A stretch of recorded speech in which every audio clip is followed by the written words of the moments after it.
मित्रांनो नमस्कार. मित्रांनो,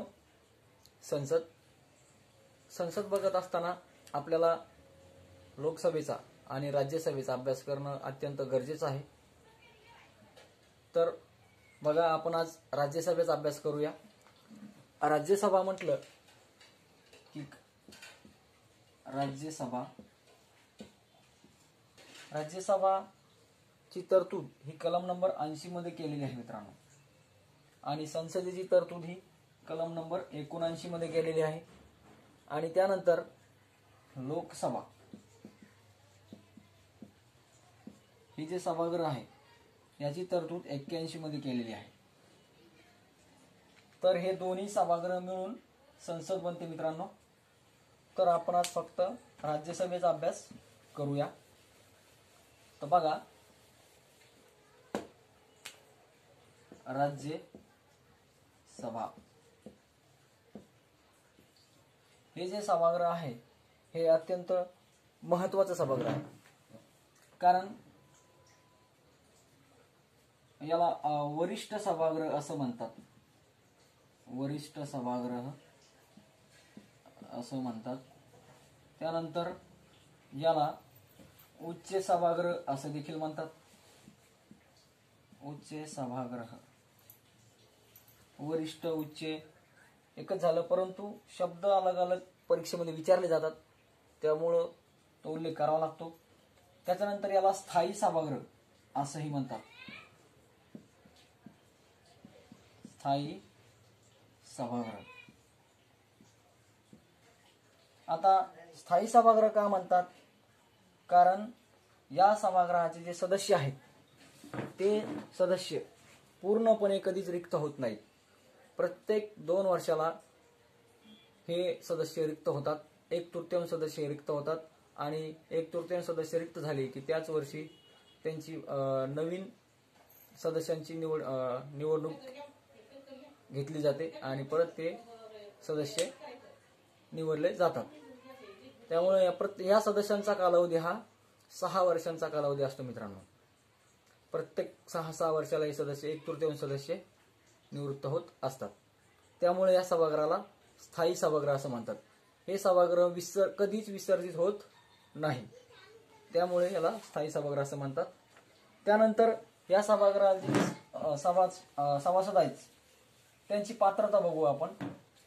तर बघा, तो भारताचा नागरिक असावा. भारताचा नागरिक असावा.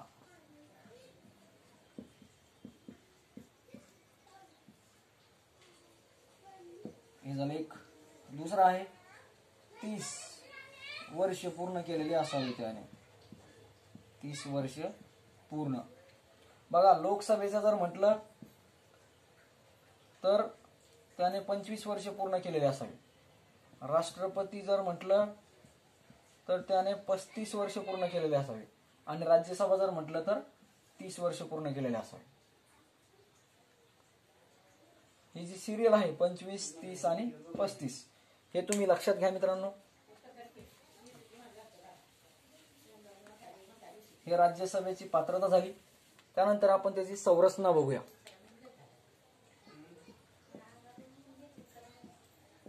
संरचना बघा, त्यामध्ये जास्तीत जास्त सदस्य राज्यसभेची ही 250 आहे.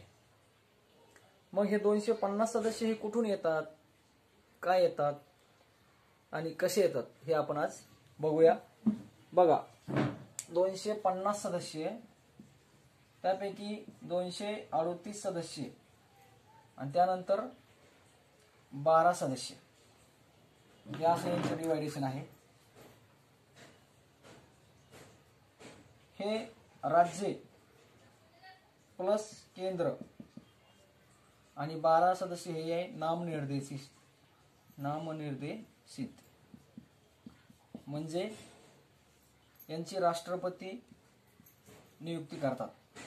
आणि हे जे 238 सदस्य आहे हे राज्याकडून काही आणि काही केंद्राकडून निवडून येतात मित्रांनो. परंतु हा जो आकडा आहे तो सध्या महाराष्ट्राला राज्यसभेला लागू नाहीये, कारण काही सदस्य संख्या कमी आहे. त्यामुळे 250 पैकी सध्याची सदस्य संख्या आहे ती 245 आहे मित्रांनो. किती आहे? 245. 5 सदस्य संख्या ही कमी आहे. मग 245 पैकी 229 सदस्य हे राज्याकडून निवडले जातात. त्यानंतर 4 सदस्य हे केंद्राकडून निवडले जातात. केंद्राकडून म्हणजे केंद्रशासित प्रदेशाकडून. आणि राहिलेले 12 जे सदस्य आहेत ते राष्ट्रपतीकडून नियुक्ती केली जाते. तर बघा, म्हणजे 29 आणि 4 233 सदस्य आणि हे 12 सदस्य. 3 आणि 2 5, 4 आणि 245 असे 245 सदस्य सध्या राज्यसभेवरती मित्रांनो आहेत. मग आता हे राज्याकडून 229 सदस्य निवडले जातात, बरोबर आहे. परंतु कसे निवडले जातात? मग प्रत्यक्ष जातात का अप्रत्यक्ष जातात? तर मित्रांनो, हे सदस्य ही राष्ट्रपतीच्या निवडणुकीप्रमाणेच अप्रत्यक्ष निवडले जातात. तुम्हाला मी राष्ट्रपतीच्या लेक्चरमध्ये सांगितलंय की अप्रत्यक्ष म्हणजे काय आणि प्रत्यक्ष म्हणजे काय. पण तरी आपण या ठिकाणी मुद्दा आलाच तर आपण परत एकदा बघूया. प्रत्यक्ष निवडणूक म्हणजे काय? तर आपण दुसऱ्याला निवडून देणे, ती झाली प्रत्यक्ष निवडणूक. म्हणजे भारतातील जी काही जनता आहे किंवा मतदारसंघातील जनता एखाद्या उमेदवाराला निवडून देणे ही झाली प्रत्यक्ष निवडणूक. परंतु त्याच उमेदवाराने म्हणजे त्या जनतेने उमेदवाराला निवडून दिल्यानंतर त्या उमेदवाराने दुसऱ्या व्यक्तीला निवडून देणे त्याला म्हणतात अप्रत्यक्ष पद्धत. तर मग ह्या अप्रत्यक्ष पद्धतीनेच 229 सदस्य हे राज्याकडून निवडले जातात ना. तर मग हे सदस्य, राज्यातील सदस्य म्हणजे आपल्याकडे भारतामध्ये अनेक राज्य आहेत. तर ह्या प्रत्येक राज्यातील सदस्य आहेत ते वेगवेगळे आहेत लोकसंख्येच्या प्रमाणानुसार. महाराष्ट्रातील 19 सदस्य राज्यसभेवरती आहेत. सगळ्यात जास्त लोकसंख्या कुठं आहे? तर उत्तर प्रदेशमध्ये आहे, यूपी मध्ये आहे. तर मग सगळ्यात जास्त सदस्य राज्यसभेमध्ये कुठले आहेत? यूपीचे आहेत. तर ते किती आहेत? 31 आहे. सगळ्यात कमी कुठं आहे? तर गोवा. एक सदस्य राज्यसभेवर आहे गोवाचा. आणि त्यानंतर जे 7 सिस्टर आहे आसाम सोडून तिकडचे तिथलचा एक सदस्य आपल्या राज्यसभेवरती आपल्याला आहे. तर बघा, मग हे जे 19 सदस्य आहे महाराष्ट्रातील, ह्या 19 सदस्यांना कोण निवडून देईल? महाराष्ट्रातील जे काही विधानसभेचे सदस्य आहेत ते ह्या 19 सदस्यांना निवडून देतील. अशा प्रकारे वेगवेगळे सदस्य निवडले जातात. तर ते टोटल राज्यातून किती येतात? 229 सदस्य. आणि त्याच्यानंतर जे 4 सदस्य आहेत ते केंद्रशासित प्रदेश दिल्ली आणि पुदुचेरी ह्या 2 केंद्रशासित प्रदेशामधून ते निवडले जातात. तर दिल्लीमधून किती जातात? 3 जातात. दिल्लीचे किती सदस्य आहेत राज्यसभेवर? 3 आहेत. आणि पुदुचेरीचे किती आहे? तर 1 आहे मित्रांनो. 1 सदस्य आहे. कारण लोकसंख्या कमी, लोकसंख्येच्या प्रमाणानुसार सदस्य निवडले जातात. मग ते कुठलाही असो, विधानसभा असो, राज्यसभा असो किंवा लोकसभा असो, लोकसंख्येचे प्रमाण आहे.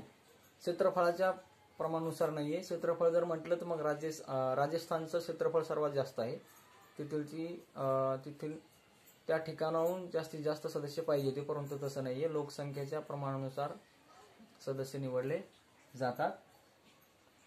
आणि 12 जे आहेत ते समाजसेवा, कला, शास्त्र अशा ठिकाणून राष्ट्रपती काय करतात? त्यांना नियुक्त करतात.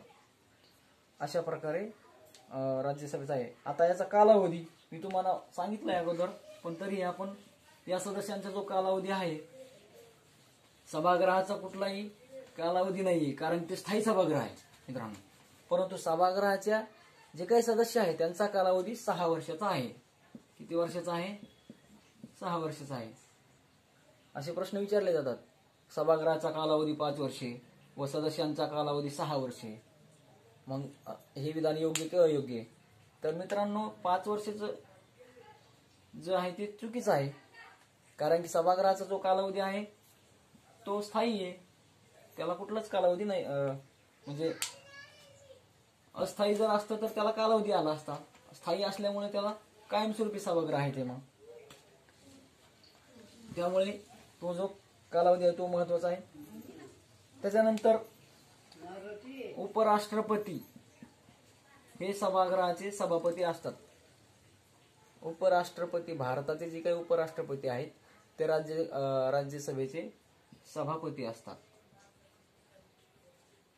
आणि ज्या वेळेस हे उपराष्ट्रपती राष्ट्रपती म्हणून कार्य करतात त्यावेळेस ते सभापती म्हणून कार्य करू शकत नाही.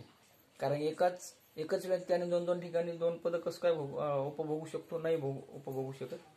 त्यामुळे त्या ठिकाणी मग जो काही उपसभापती असतो तो सभापती म्हणून चार्ज घेतो. ठीक आहे, आपला व्हिडिओ जरा जास्त लांब होतोय त्यामुळे आपण इथंच थांबूया. बाकी नंतर बघूया. धन्यवाद.